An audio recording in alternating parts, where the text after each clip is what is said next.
ये लोग व्यर्थ में कावड़ियों के ऊपर तो ये फूल वर्षा कर देंगे, पहलवानों का शोषण करेंगे। ये लोग जो विद्यार्थी लोग हैं उनको मान सम्मान नहीं देंगे। लेकिन देश बिस्कुट तो बन रहा है ना। अरे काहे का मुजफ्फर भाई, देश के अंदर जो दो तो लोग बेचने वाले हैं, दो लोग खरीदने वाले हैं, एक अमित शाह एक मोदी, वो बेच रहे हैं, अडानी अंबानी खरीद रहे हैं। सही ठीक चल रहा है। इनके तो अच्छे दिन आए हुए हैं। इन्होंने कहा देश में अच्छे दिन आएंगे, भाई इन्होंने ये नहीं कहा था भाई अच्छे दिन किसके आएंगे, अच्छे दिन इन्हीं लोगों के आए ना। नहीं, मोदी जी ने कहा था कि बेटी बचाओ बेटी पटाओ, तो पटाने वाला काम चल रहा है, तो इसमें दिक्कत क्या है? तब विरोध तो किसी ने किया नहीं था। भाई एक बात बताओ भाई, मैं तो एक चीज मानता हूँ, जब कोई मकान किराए पे लेने चला जाए तो सबसे पहले मकान मालिक पूछता भाई शादीशुदा है, बाल बच्चे वाला है, तो वो कहेगा भाई मैं बाल बच्चे वाला नहीं हूँ। तो मकान का मालिक भी डरता है भाई साला ये रांडा आदमी है, कहीं घर में गड़बड़ ना कर दे, उसको मकान किराए पे कमरा ना दे। और इन लोगों ने देश दे दिया, हमने देश दे दिया, भाई दुखी तो करेगा ना।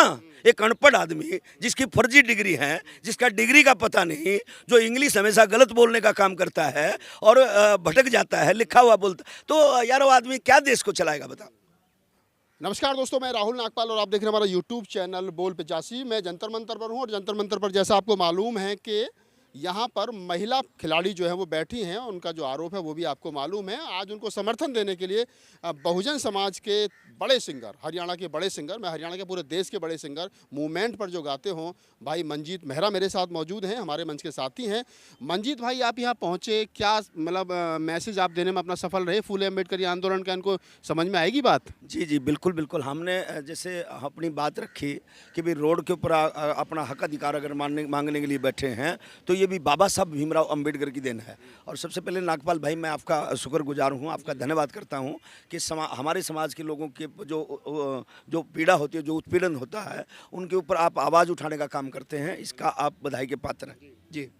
तो मेरा कहने का मतलब यही है कि देखिए, मैं कल से एक बात पूछ रहा हूँ लोगों से, आप भी यहाँ आए, कल भी कुछ लोग आए थे, कल चंद्रशेखर भी आया था, मैंने ट्वीट भी किया कल, मैंने कहा कि भाई हमारी बहन बेटियों की इज्जत लूटी, हमारे घरों को आग जलाई गई, मिर्चपुर कांड में कुत्ता भौंकने पर एक छोटे से उस पर हमारे घरों को आग लगा दी गई, उसके बावजूद भी हम आज इनके समर्थन में खड़े। तो क्या आपको लगता है कि निकट भविष्य में हरियाणा के अंदर जो एक खाई है, जातिवाद की खाई है, वो भरेगी? देखिए नागपाल भाई, हम तो मरे पड़े थे, हम इस देश के मूल निवासी हैं, ठीक है। हम लोगों को गुलाम बनाया गया और गुलाम बना के हमें जातियों में बांट दिया गया। लेकिन धीरे धीरे जो कैडर है, जो हमारे महापुरुषों की विचारधारा है, भाई ये लोग तो समझ नहीं पाए थे। अब धीरे धीरे जो मनवादी किस्म के लोग हैं, इस देश के अंदर दो विचारधारा हैं, एक मनु की विचारधारा, एक बाबा साहब अम्बेडकर की विचारधारा है। मनु की विचारधारा है ढोल पशु गवार शूद्र नारी, ये सब ताड़न के अधिकारी। और बाबा साहब की विचारधारा है सबको सम्मान मिले, सबको शिक्षा का अधिकार मिले और इस देश में अमन चैन हो, सुख शांति हो। लेकिन जब हमारे लोगों पर अत्याचार होते थे, इन लोगों को उस चीज का पता नहीं था, या मतलब जलनशील लोग थे। अत्याचार तो यही लोग करते हैं ना, हरियाणा में सबसे ज्यादा ये लोग कर रहे हैं। हाँ तो वो तो है ही, लेकिन क्या है कि हम लोग तो इसलिए आए ना भाई आज कल हमारी बारी थी, आज आपकी बारी है। तो ये सरकार, बात वो नहीं, बात ये है, अब गंभीर समस्या है। आरएसएस का गठन 1925 में हुआ।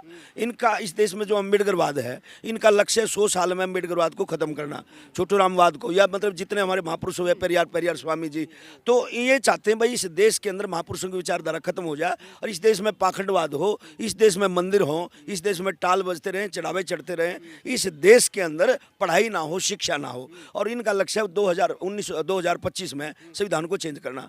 और 1927 में मनुस्मृति का दहन बाबा साहब ने किया था, तो इनका लक्ष्य है 2027 में संविधान को जलाना। तो इसको लेकर के हम भाई, ये लोग हमारे मंचों पे तो बहुत कम लोग आते हैं, लेकिन धीरे धीरे आना भी शुरू हो गए। तो हम लोग भी इस उम्मीद से आए भाई, हमारे ऊपर कल जो अत्याचार आप लोग कर रहे थे या हो रहे थे, तो आज वो तुम्हारे ऊपर है। ये तो सबका आएगा भाई, क्योंकि मोदी है तो सब कुछ मुमकिन है। मनुवाद की लाठी से बचेगा कोई नहीं, अगर हम में 100 लगे तो 50 आप में। धीरे धीरे आएगा, क्योंकि है तो हमारे भाई, ये जो लोग बैठे हैं है तो शुद्र भाई। जो इन्होंने कहा, मनुस्मृति में लिखा भाई, ब्रह्मा के मुख से ब्राह्मण पैदा हुआ, भुजाओं से क्षत्रिय पैदा हुआ, नाभि से बनिया पैदा हुआ, पाँव से शूद्र पैदा हुआ। तो यहाँ तो 36 जाति के लोग बैठे हैं, पहलवान तो 36 जाति में सभी धर्मों में है।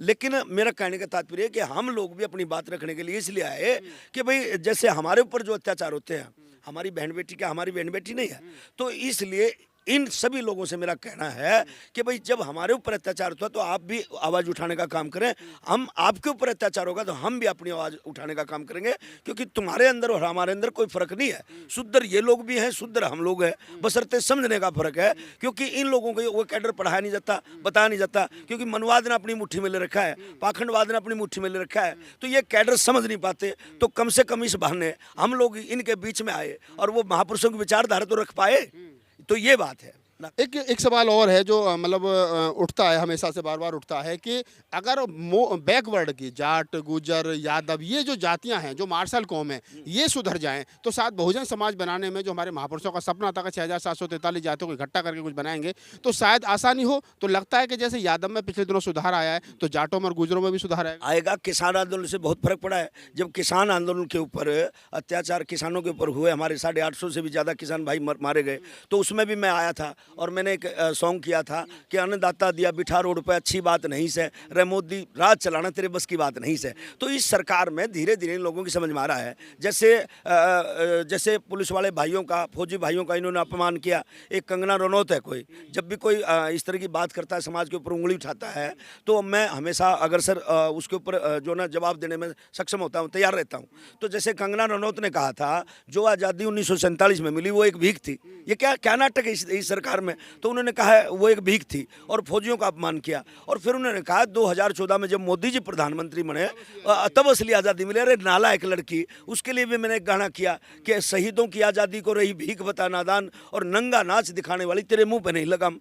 तो ये इस तरह का प्रोपेगेंडा इनकी टीमें हैं जो किसान आज ये भी यहाँ पे बैठी हैं, लड़कियाँ बैठी हैं, तो आप एक एज ए सिंगर, क्योंकि आपकी पहचान एक एज ए सिंगर है देश भर में, तो क्या कुछ गाने के माध्यम से आप सुना सकते हैं? मैं चंद 2 लाइनें आपको सुना रहा हूँ। कैसे वो भूषण जी है कोई पद, जिनका प्रधान पद है, तो उसके लिए मैं 2-4 लाइनें मैं कर रहा हूँ। कैसे अरे पहलवान दिए बिठा रोड पे, पहलवान दिए बिठा रोड पे, ये अच्छी बात नहीं सर मोदी राज चलाना, तेरे बस की बात नहीं सर भूषण पदियो चलाना, तेरे बस की बात नहीं सर मोदी राज चलाना, तेरे बस की बात नहीं। और कैसे नाटकबाज लोग हैं, जब बेरोजगारों ने रोजगार मांगे तो क्या कहा, अरे रोजगार जब मांगने लागे तो न कह दी बेचो पकोड़े, और कितने पैसे लेके भाग गए तेरे सारे यार भगोड़े। रे मोदी देश लुटाना या अच्छी बात नहीं सर मोदी राज चलाना, तेरे बस की बात नहीं से। और बहुत सारी चीज़ें ऐसी हैं जिसकी गुत्थियां अगर उधेड़ी जाए तो इस देश में चौकीदार ही चोर है। कैसे, जैसे पुलवामा में इतना RDX बत्ता कौन कड़े तहलाया, और किसकी साजिश रची हुई थी, किसने फौजी मरवाया, रे फौजी यूं मरवाना या अच्छी बात नहीं सर मोदी राज चलाना, तेरे बस की बात नहीं से।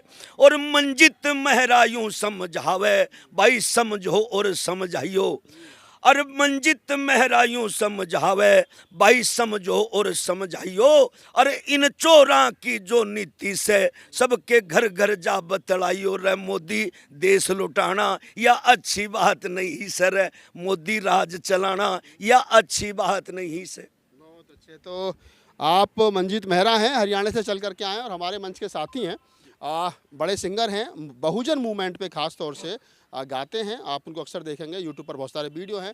पहलवानों के समर्थन में आए तो उनका भाषण भी हुआ, तो हमने सोचा कि उनसे बातचीत की जाए।